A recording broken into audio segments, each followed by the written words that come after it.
All right, Luca Nation, what's going on, ladies and gentlemen? It feels like forever since I've been back in this setting. I'm happy. I'm glowing. I'm excited for today's episode because we have some awesome topics to discuss.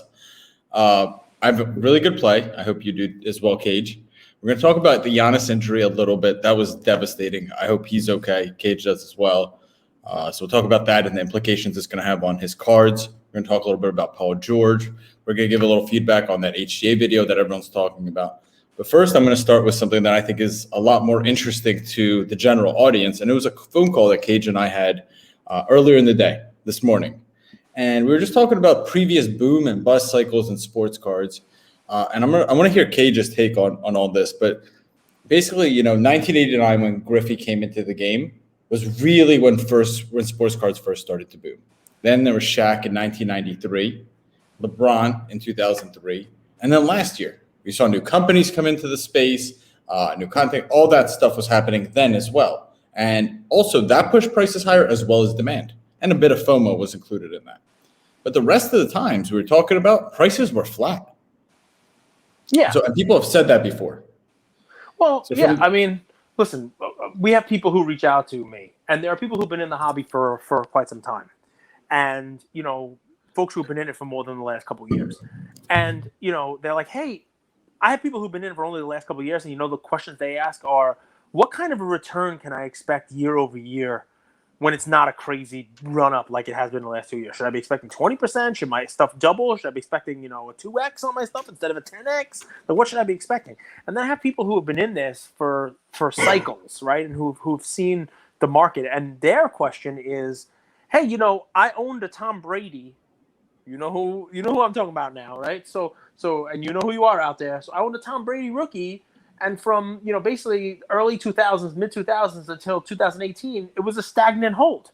I mean, that's a GOAT, right? It didn't really go down. It probably fluctuated with market fluctuations at the time, but it went up like crazy for the last couple of years, and people who are in it for the last couple of years, they think it's either boom or, oh, you know what? We've now hit a new price, and, over time now it's going to grow like the stock market. It's going to be 10% up or 20% up or 50% up year over year. What can I expect my card to appreciate? When in truth, it hardly appreciated at all for the decade leading up to this, right? And if it did appreciate, it appreciated in line with like a savings bond at the bank that has no risk, So I guess it's a great topic. I mean, it's funny. I know Andrew's going to do this because when we get on the phone and I start proselytizing, right, and I get on my soapbox and I start talking about my, here's my where I feel today, and he ends it with like, that would have been a great episode. I know I'm just going to be saying the same thing again. So, but I mean, it's cool for me, Cage, too, because I get to learn a lot as well. Like our conversations behind the scenes, why I want them to be on as episodes, because, people hear you, they think they're hilarious and all that stuff, but you have a wealth of knowledge. So I thought I was a Cage, wouldn't like 1986 when Jordan came into the league, didn't that cause prices to go? And he was actually, it was an afterthought. Oh, yeah. He said NBA was an afterthought. And listen to this, guys. He said LCSs would give Fleer boxes back to Fleer for rebates because they couldn't sell those. Yep. Let me repeat that. Couldn't sell them. The most valuable item today, which is like a Fleer wax box from the 1986 set with all of the greats, LCSs couldn't sell it. They had to give it back to Fleer. And what actually sent the market nuts back then, whatever that means, I wasn't really alive, was Mark McGwire, Ken Griffey, and baseball. Yeah. Yeah, but because, I mean, listen, you guys will probably catch me do it all the time. I still call this baseball cards, right? Obviously, I own cards in multiple sports, but when I talk about this hobby as a general, I still say baseball cards. Like, I'm a baseball card collector, and I use that to mean almost every sport, right? But I still call them baseball cards because back in the 80s, there was like vintage. You want to buy some Mantles, you buy some Hank Aaron, fine. And there was current baseball, right? And in the 80s, it started to come back, right? And 81 saw the growth of two new companies. Fleer and Donruss came out in 81. Like, those were the first sets besides Topps. Topps was, before that, it was just Topps. It was just decades of Topps, right? With a little, Fleer has a set. Fleer has a set in the 60s. And obviously Fleer had some basketball sets back then. You could see those as well. But baseball cards were the thing. Baseball cards were what everybody talked about. That was what everybody bought. And in the 80s, like 1987, So McGuire has an 85 tops card. He was on the Olympic team, but he broke into the league in 87 with his like home runs, going crazy, Bash Brothers, Jose Canseco, you name it. 85, Gooden, baseball cards were really led by those stars, right? And you collected and like, oh, these stars. Don Mattingly's 84 rookie card. Dwight Gooden. McGuire was huge, right? McGuire was huge. And then there were people who would come up every year but would fizzle out, but they would be the talked about person. 88 was Greg Jeffries for the Mets, took over New York, right? 89, forget about it. It was Griffey. And with Griffey came a further expansion. So 88 had Score, was the first one that, the first year of that. Craig Biggio was in that. And like I said, Jeffries, Roberto Alomar. There's a cool rookie scorer. What about Darryl Strawberry? Was he a big deal? Strawberry was 83 tops traded. Cool sweet swing card. But 84 was his mainstream rookie card. But 89 was the huge expanse because it was Griffey. And that was Upper Deck, right? Which was sort of like the first premium that came out. You had Bowman. Topps did a Bowman brand for the first time there with Griffey's rookie in it. It was a slightly oversized card. 90, they expanded more. And then you started to get super premiums in the early 90s because why? The market was exploding. You had these stars. You had these names. You had the Bash Brothers. You had Sammy Sosa come out in 1990. His Leaf rookie's a cool thing. Leaf was a new thing. It was his own standalone product, not just a Canadian version of Donruss, which is what it was before that. And because so many people were in the market, it did a couple things. One, it put attention on the vintage stuff, right? So people were looking for Mickey Mantle cards again, right? There were a bigger segment of people looking at that stuff and looking for that stuff. And Finest came out, super premium stuff. Bowman from 1992, Bowman was like a huge set, right, with the Mariano rookie in it. And at the same time, that 1992, it was like a confluence of stuff. Griffey was hitting his stride, right? He was playing at a crazy level. And Shaq came out in basketball. And I'm going to tell you, I know Shaq doesn't get the love that he gets, but when you open packs in 1992, you were looking for Shaq. Michael Jordan was an afterthought. His cards were an afterthought. But that didn't last, obviously, because Michael Jordan started winning. He started winning championships, and people started going back. And that mid-90s when people started to look for basketball cards, right? You actually started to see basketball. There was the rise of the 90s inserts and you name it. But it kind of fizzled out there, right? So Shaq did what Shaq did and people collected. Kobe came and people were collecting. Kobe wasn't a huge collecting thing in the 90s. I mean, people bought his rookie, but people were really Kobe collectors after that, like after the fact. And it was a little bit of a lull until LeBron, right? Which was 03. But you didn't see, let me buy the Kobe rookie in 96 and it's 10x in 97. It didn't happen. That didn't happen that way. LeBron, the same kind of thing, right? You bought your cards for LeBron and they went up a little bit and there was some excitement, but then that excitement kind of fizzled out. And there was nobody for a while after LeBron to have that excitement. Same thing. Brady, nobody collected Brady in the beginning. He was a nobody, but he came out. Obviously, he started talking about like 2002 and whatnot. Yeah, people started collecting him. He winning Super Bowls. But even that, people weren't sold yet on basketball cards and football cards as a quote unquote investment the way it is, all that stuff. So yeah, I mean, you could have bought. So who was it we had on? I forget who it was, but basketball card guy was on. He talked about returning those Fleer boxes.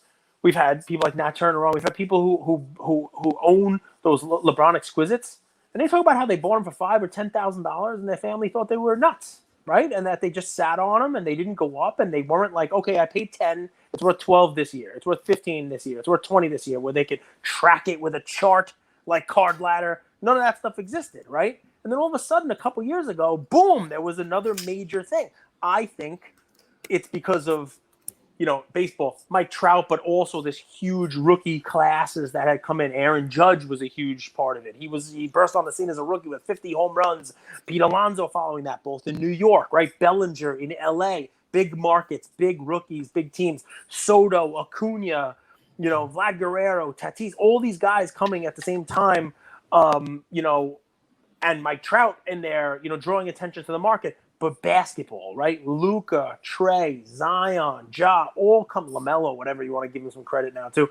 All of this happening at one time, and you see a bump. You see a huge bump. Now, I took the position that it's very possible, like in years past, that we're going to have a potential kind of lull. and that the people who are messaging me saying, okay, should I expect 20% increase or 30% increase, or is it going to double from this year to next year, or what's a typical return in the market? I mean, typically after these huge boom cycles, there's a lengthy period of boredom, to be honest. But here's why I think that won't happen. Here's why I think that won't happen. Yep. I think the one big difference, and all of those things are true, big players, big names move the markets. There was no technology then. And I think what we need to realize is today, everyone's iPhone, everyone's story is their own museum of cards. We didn't have that technology just a few years ago. Now, with just a snap of a photo, you could post this on your Instagram page. You could sell it. You could trade cards.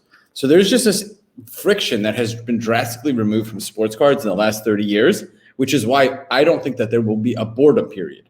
I think there's volatility. I think volatility cuts both ways. If you want big boom cycles, you also have to be okay with the volatility of cards dropping quickly. But those lull cycles of, like you mentioned, 5, 10, 15 years ago, I think they're actually gone.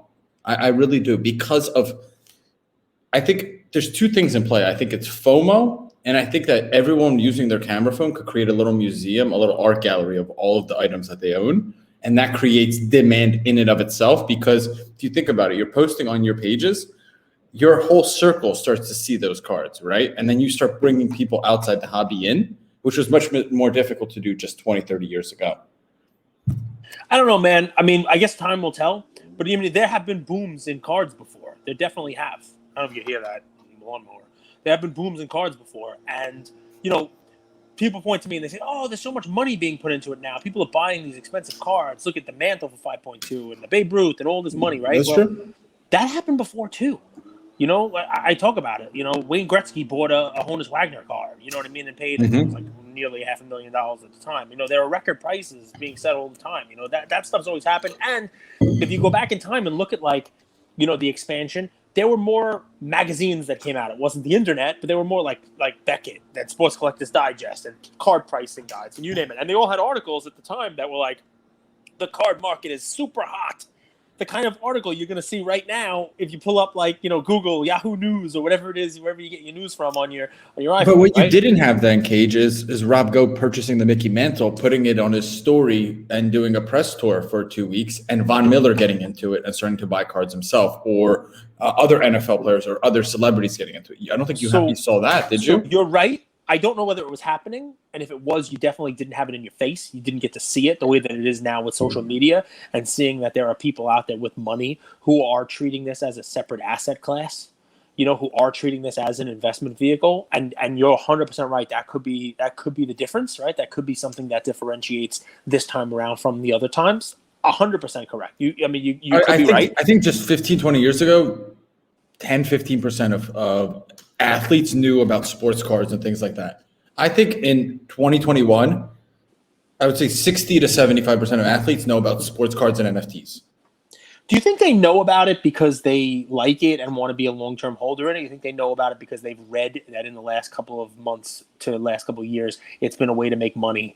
So they just are looking for a way to diversify themselves right now. And if in 6 months the alpha isn't there, if in 6 months that money making is not there, they'll move it to something else, whether it be crypto or NFT or pickles or whatever the flavor of the month is that month. And I asked that for a reason. This is how you know that Cage loves Cat's Deli in New York. He goes orders a massive corned beef with he gets an extra side of pickles. No, there's a pickle NFT.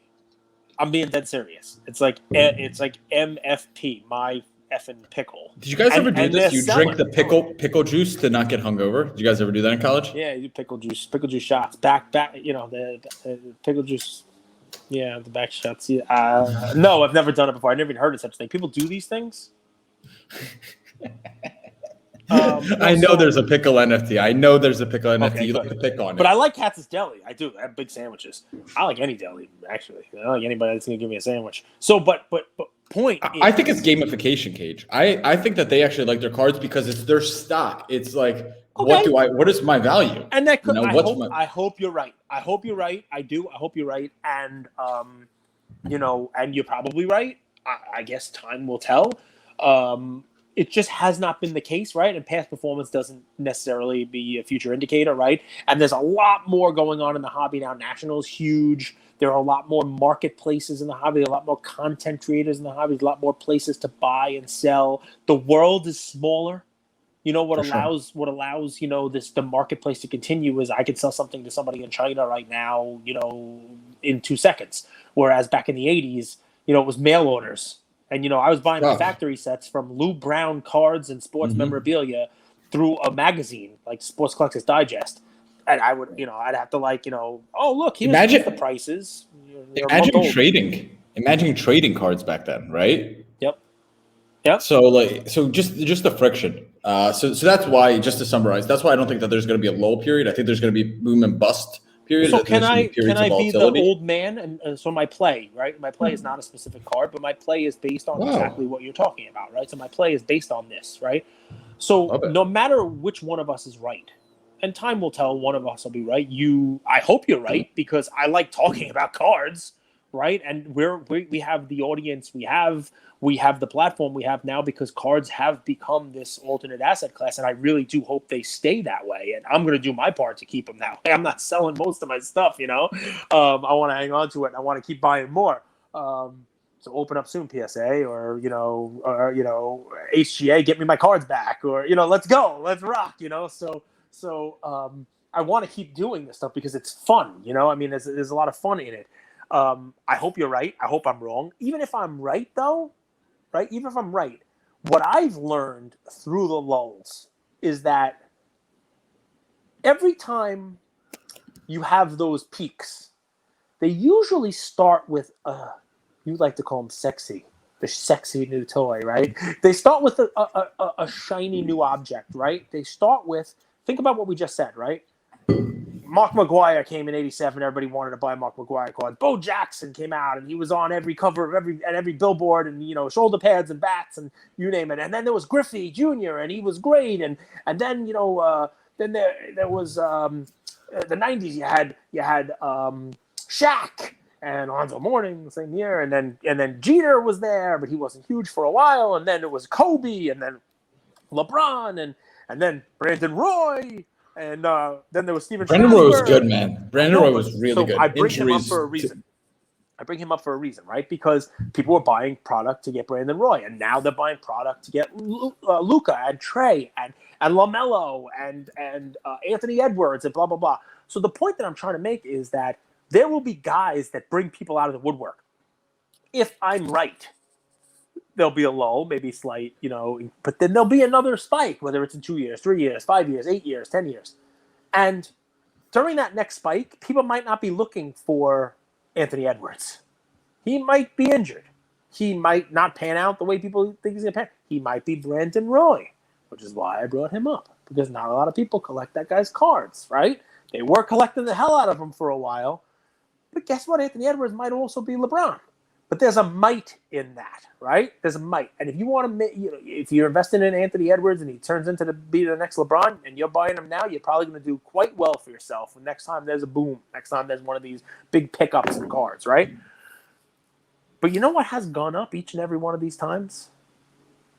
The GOATs that are no longer a speculative play, right? Get to this play here, boys. So anyone who you guys like, right? If you hate the Yankees, you're probably not buying Babe Ruth low-end cards like the Sanella Margarine that I gave as a play, right? Mm-hmm. Or the multitude of strip cards. But if you like the Yankees, or you don't hate the Yankees and you're willing to put a Babe Ruth card in your collection, every time there is one of these spikes, the Ruth cards go up.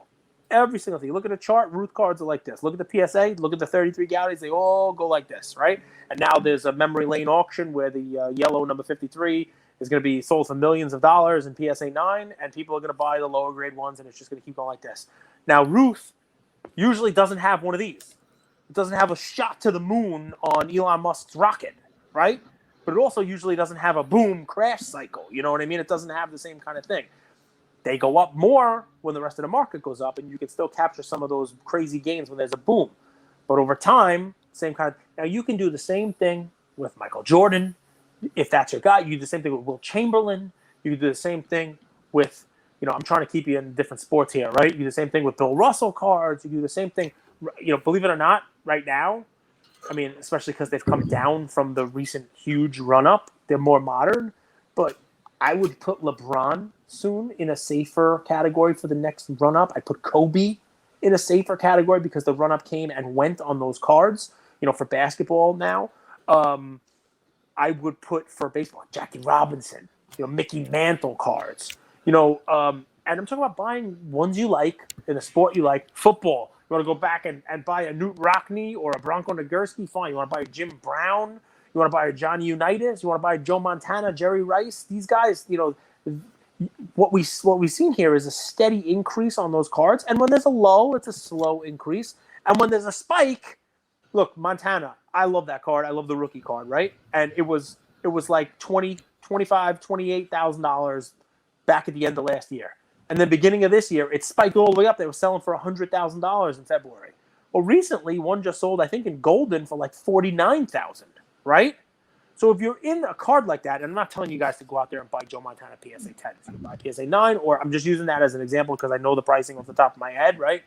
So if you bought that card and you paid $10,000 2 years ago, now it's worth $50 or $45 or whatever, that's a nice return over the last couple of years.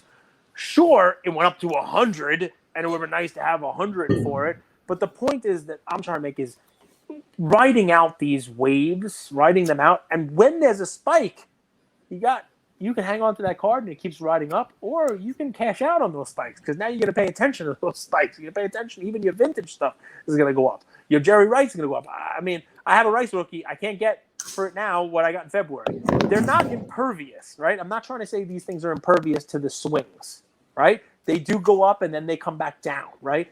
But over time, these are things that have a track record of just continuously growing. And sure, there's a spike up and sometimes a spike down, but longer term, those GOATs, those blue chip type of cards, if you are concerned, and there are plenty of people out there who message me and they are concerned that we're approaching that lull period, that's where I'd be moving some of my money out of your prospects, out of your younger guys, out of your more speculative plays. Because for every one LeBron that you're investing in now, there's going to be 10 Brandon Roys. There it is. Cool. I didn't expect you to give your play so early in the set. Well, I mean, we'll keep rocking. It's not a card, right? It's not a specific one, right? But it flowed from what we were talking about. And guys, before I let Andrew move on, because he's so happy, he was raring to go. Check out the YouTube on this, guys. He's back in Mexico and he's happy, man. You can just tell he's got a glow about him. I don't know, senoritas, whatever it is. But before we move on, I'm not pessimistic about the hobby. I'm very optimistic about the hobby. But you guys, the thousands of you that will listen to this, right, and the millions who hear it around the world, I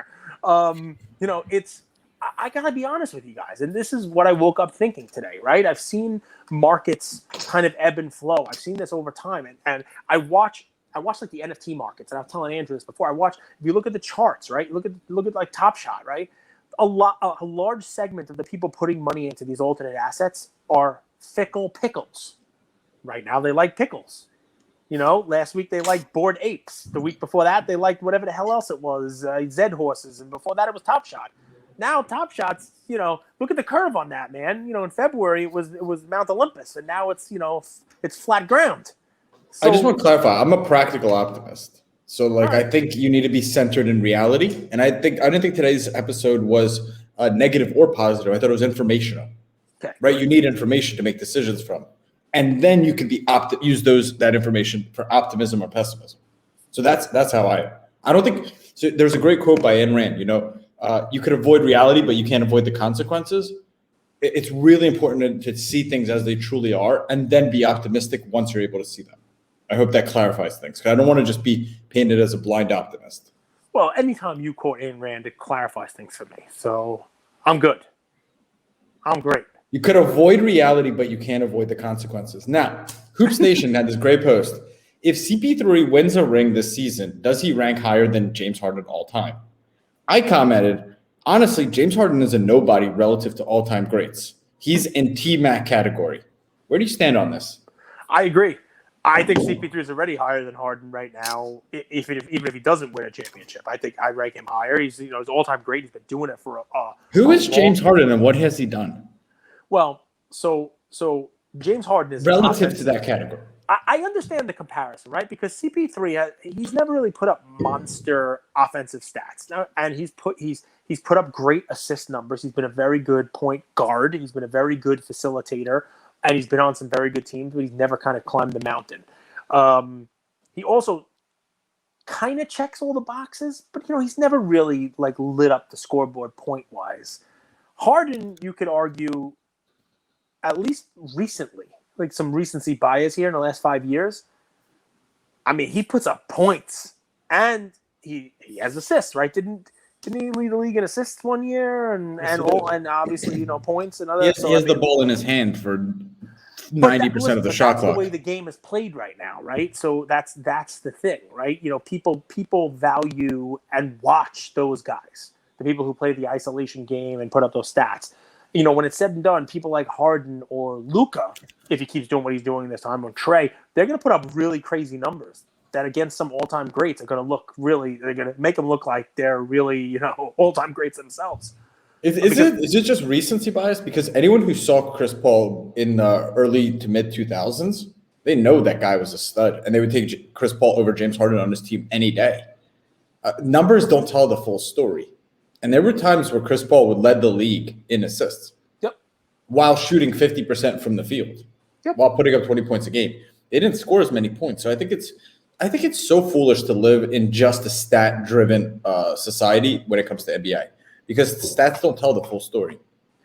Listen, Harden has not gotten anywhere, and neither has Chris Paul. So I understand the question, and it's really like, hey, these guys they're both stat compilers. They're both going to go down in their respective categories as, top 50 guys, top 25 guys. They're in the argument of those type of guys. And, the one thing that becomes a huge differentiator is that championship. And I think the point they're trying to make there is if Chris Paul happens to win one, and this one will mean a lot. Because if James Harden won one, but he was on the team with Kyrie and Durant, it doesn't mean as much as Chris Paul basically dragging a team of youngsters. I mean, Booker's great. I still stand by Booker's been kind of invisible. We had that post where I had like Booker with like ghosts and where the hell has he been? Mm-hmm. And he has been sort of invisible. For me, Chris Paul just got to stay healthy, man. Because the narrative on him, if he retired right now, the shirt that I would make for his Hall of Fame induction is, I hope he doesn't get hurt the week before his Hall of Fame induction. Because that's his career. There's a lot of people who say, you wouldn't have won if we had a healthy Chris Paul on like multiple teams. And here he was getting injured again. He should have been traded to the Lakers. I don't know if you remember when that whole thing happened. Yep. I don't know if you guys know. So Chris Paul was traded to the Lakers. I think Bynum was in that deal. I can't remember who they were getting back. And it was a done deal. And then it was reneged because the NBA owned that Charlotte Hornets team. Really fascinating piece of history. But another graphic that I saw was Paul George now has 18 games in a row with 20 points or more, and he joined the company of Michael Jordan, Kevin Durant, and Kobe. And I just wanted to clarify this because I believe in Paul George a lot. I think he's a really talented player. But Kobe and Jordan would put up 30 and 40 in the postseason, and they just happened to put that stat in place. Whereas there were games in this postseason where like Paul George got to 20 or 23 and then stopped scoring. Cage texted me the other day, and I was really happy to see this. I'm really excited for tonight's game. Paul George put up 40. And that's different. That's the level of... It was literally after you asked him to do it. We had an episode, and you were like, he's scoring 20, that's great, but he does not score 40. You're like, when's he going to score 40? He's got to score 40. And then he went I want him to score 40 because he has the tools. I think he did it. He's unstoppable. He's unstoppable when he stays on the attack. That game... By the way, that game was an impressive game, an impressive second half by him, which is when it matters. But you have to have that killer instinct all the time. I saw a stat. I think he was the second person in playoff history to have like a 40, 10, and 5 game, like since Patrick Ewing or something like that. It was like the only. And it's funny that Patrick Ewing's who he's compared to because he had some playoff success too, but never actually won the big one either. Finger roll for any Knicks fans out there who want to be tortured. You know what's interesting? So first off, this series, the Clippers could be up 3-2. Honestly, Clippers could have won this year. This is a really fascinating series. And here you go. And if the Clippers win this game, this is going to be an exciting Game 7. I'm really pumped for tonight's game. But let me ask you, Cage, does this actually hurt Kawhi? No, because, I mean, it's funny, right? I Kawhi's love Chris cards. Paul. Kawhi's I know cards. what you Let me mean. clarify. I love Chris Paul, and I love I want to root for him, and I like Paul George. I want to root for him. But what's funny is, Paul George and this team, they're not beating a juggernaut. They're not taking out LeBron, which was something that Kawhi couldn't do previously. Yeah. They're not taking out the Golden State Warriors with Steph and Clay. They're not taking out a Suns team that literally has never done anything either. You know what I mean? So, it's one thing if Paul George could say, look, I did this, like I did it without Kawhi. And yeah, sure, there will be that narrative, sure, but it's less so because of, I think, who they're beating.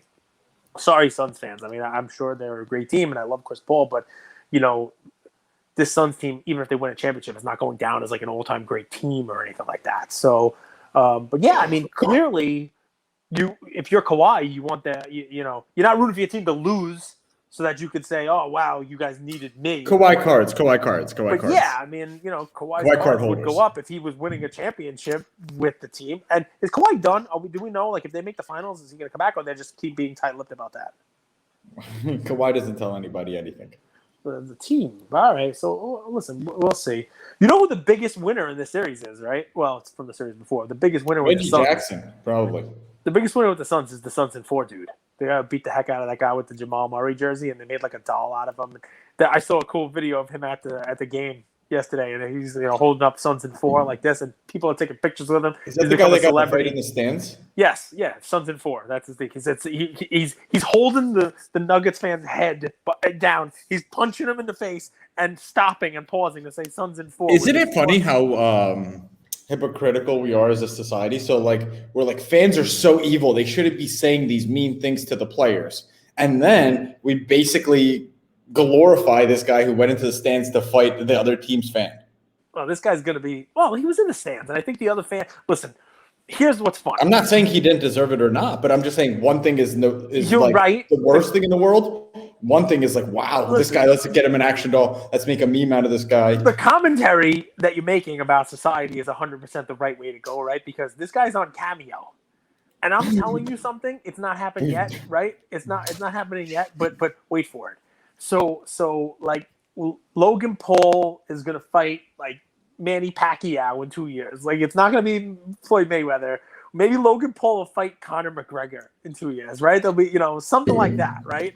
And on the undercard, right before Chad Ochocinco's next fight, is gonna be Suns in 4. That's two guys, Suns in 4 against the Jamal Murray guy, and he's gonna talk it up and say, "Oh, my chain was in the way. I want a rematch, and it's gonna sell, and people are gonna want to see it. It's gonna be wait for it, because that's." Is he gonna rip off the guy's chain and say, "Got your chain, got your chain, got your chain"? Exactly. Got your chain. Instead of "got your hat," it's gonna be "got your chain."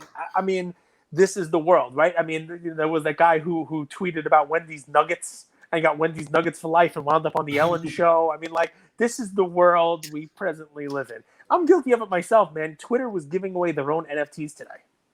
Right? Twitter NFTs. They did 140 NFTs for 140 people. Like, NFTs are like the first tweet, like a Jello mold, you are what you tweet, like just crazy stuff, right? And I saw it, and I'm tweeting. I'm like, I need one of these. Like, send me one. This would be awesome. I'm like basically on Twitter begging for a Twitter NFT. Because there's gonna be 140 of them. They'll probably be worth something. But this is the world, man. This is the world we're living in now. But yeah, Suns in 4 guy. Paul George can really help himself more than I think Kawhi gets hurt, right? Especially if he wins the whole thing. Agree. My take was just Paul George. I mean, he could silence the haters. That's all. That's great and all, but he has the arsenal to put up 40 a night. Like, he should be taking those shots. Especially, I'm excited to see how aggressive he comes out in Game 6.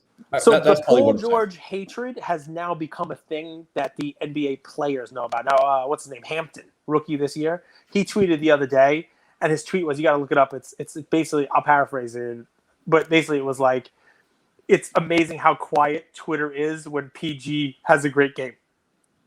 You know what I mean? Like, everybody just wants to come at him. Everybody wants him to fail, They want to send Martha Stewart to jail. They don't want to let her out, It's one of those kind of things, right? So, but when PG has a 40-point game that's historic, like on like 80% shooting in the second half, 75% shooting for the game, it's like it never happened. He's not trending, like nobody cares. It's only when he misses free throws that it's like, this dude's missing free throws again. So Giannis injury, I don't think we have anything to really say. It was just like you heard it. Like the whole stadium was quiet. It was terrible to watch. I don't have really much to say. I just hope. I'll say one thing. As someone who's gone through a really severe knee injury, ACL and microfracture, the fact that he was able to walk off in that, you saw his pain. It was just cool. That was a lot of mental strength. I felt his pain almost through the TV. So I'll say that. I'll be curious to see what the Bucks come out with after that, right? So there might not be a team in the league as dependent on one player as them. Luka is up there. LeBron has a superstar next to him all the time, so I'll never say any of LeBron's teams rely too much on him. Sorry, LeBron fans. A little subtle shot there. But there are teams that really rely on their superstar, and if their superstar is out, they kind of falter, right? Giannis may be the prime example, but we just witnessed during that game, the Hawks came out without Trey, and they put it on their shoulders and in front of their home crowd and said, we're going to come out. They took an early lead.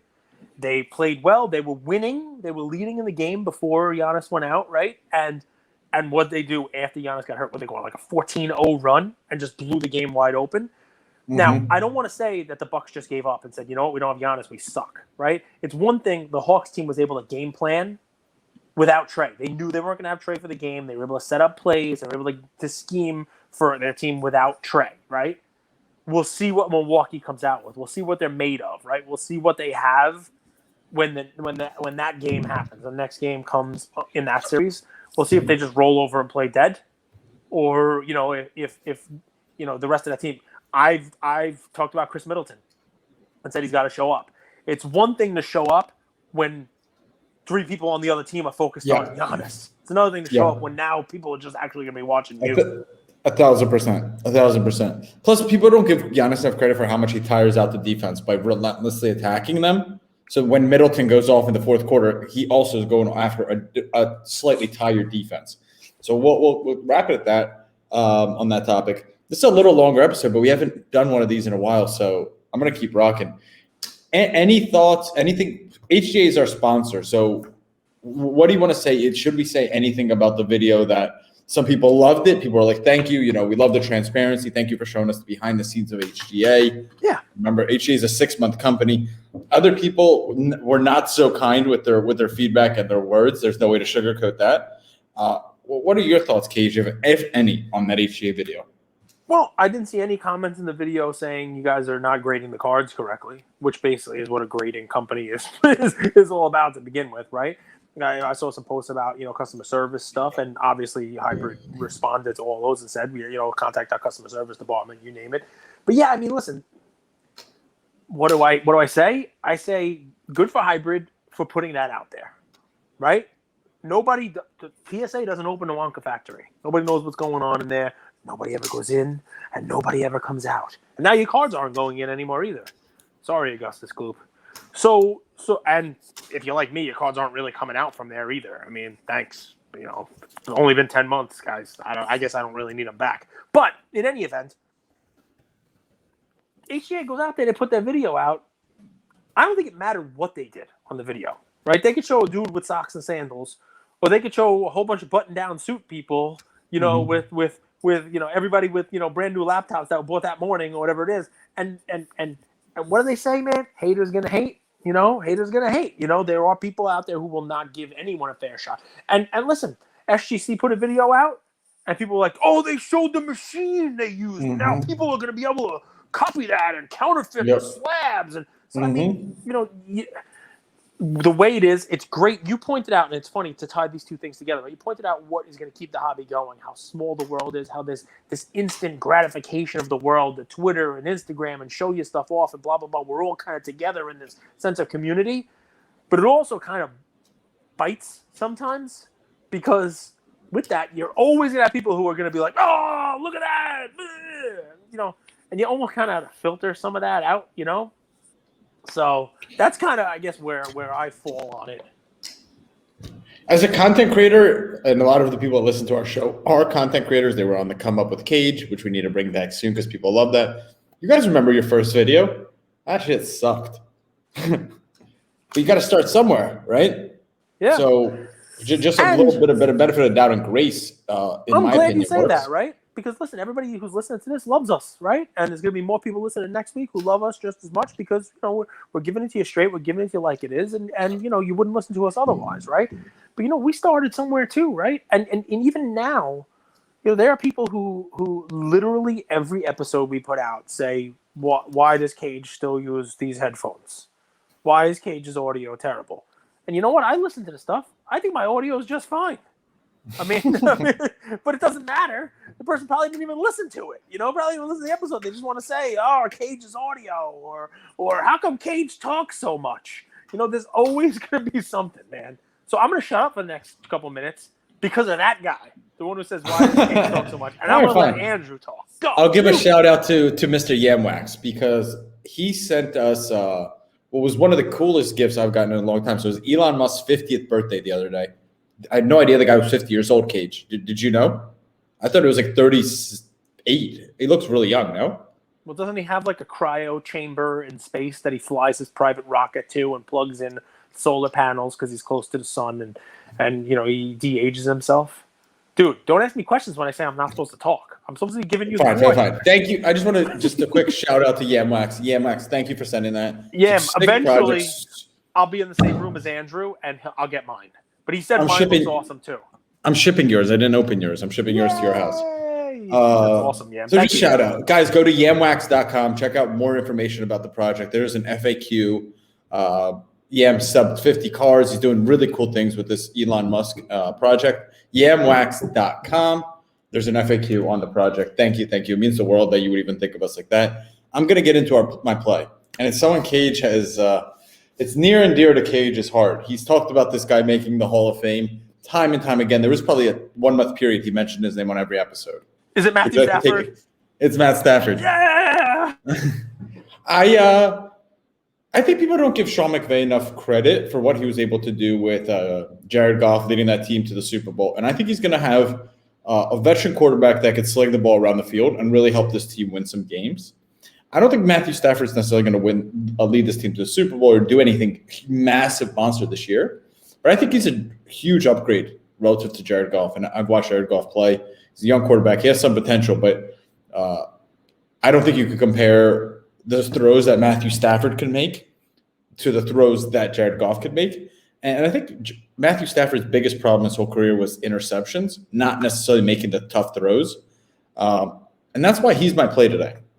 Here's how I would actually go about it, though, because there's a lot of cards. And Cage, I want you to come back because what's interesting, I went to Card Ladder here, and I wanted to see, he got traded to the Rams. I think his card prices would be bumped up, but they haven't been. They've actually been on a downtrend. So I went to his Topps Chrome from 2009. It's card TC210. It's a PSA 10. That was a $1,000 card. Then on 5/2, it dropped to $380. It's according to Card Ladder. On 3/31, it was $1,000. 5/2 was $380, and now it's back on 6/24. There was a sale for $750. This is a low pop card. So there's only 99 PSA 10s. There's only 58 PSA 10s refractors of this card. And there's only 24 PSA 10s of the X Fractor. Where would you look for this? Would you buy it raw?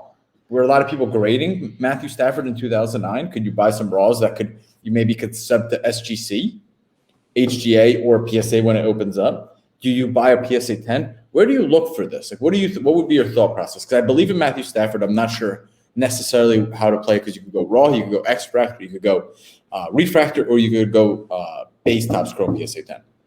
Listen, with the base down into the sixes, and maybe get a bargain, at a live show, maybe find it at the National. I don't even know if I'd mess around with,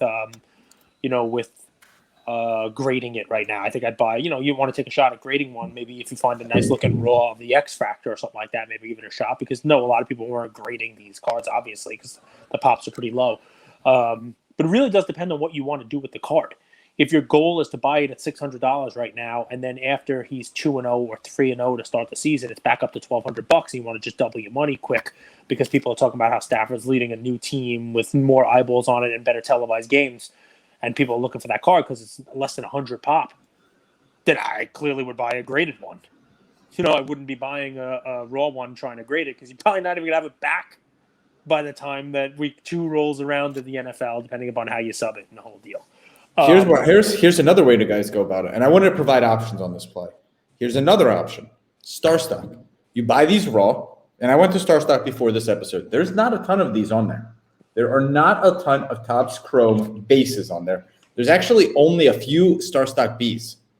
So I say Star stock's getting into breaks. They're going to have way more activity and more volume. They've been building a lot this year, and we've talked about that at length.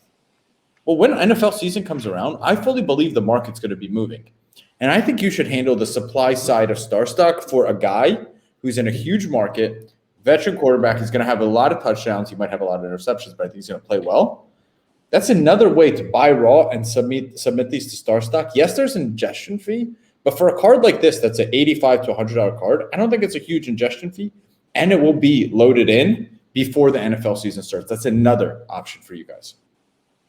I think Star stock in football, I was really doing Star stock with football last year. For Star stock in football, great. I know you talk about it being like daily fantasy play, but the fact that all of the games happen at the same time on one day, and that is 1/6 of the season in each game, right? The needle moves during those games. You get a guy like Nyheim Hines, who's Star stock B, you could buy for 70 cents. You know what I mean? And you buy a bunch of him, and he has 2 touchdowns like he had in, week 2 or whatever it was last year, and that card goes to $5 during the game. And that's the cool stuff that Star stock brings to the table. So you're 100% right, because if Stafford goes out there in week 1 and throws 3 touchdowns in the first half with no interceptions, and the team, it looks like it's clicking on all cylinders and Cooper Kupp's going crazy, people will log on Star stock and say, let me find that rookie.